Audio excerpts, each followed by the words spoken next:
श्रावण संपला आहे म्हणून म्हटलं काय करावे, तर मी केली चिकन बिर्याणी, चिकन पकोडे आणि चिकन तंदुरी. ही प्लेट दिसायला जेवढी टेस्टी वाटते ना, खायला पण तेवढीच टेस्टी आहे. मग काय सकाळी उठली आणि पटापट आपले कामं केले.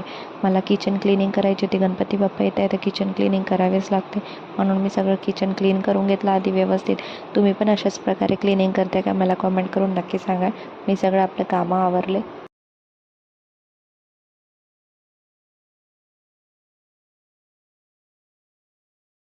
लग्नानंतर हे सगळे कामं तर करावेच लागते. मग काय ह्या गोष्टीवरून एक आठवलं की मम्मी मला म्हणायची हे कामं शिकून जा, कारण लग्नानंतर हे सगळे कामं कामी येतात. मग आज असं वाटतं की हो बरोबर आहे.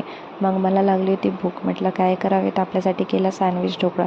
आणि ढोकळ्याची रेसिपी यूट्यूबवर टाकली आहे, तुम्ही तिकडे जाऊन बघू शकता. कसं वाटलं तुम्हाला आजचा मिनी व्लॉग, मला कॉमेंट करून नक्की. व्हिडिओ आवडला असेल तर प्लीज लाईक करा. Thank you for watching my video.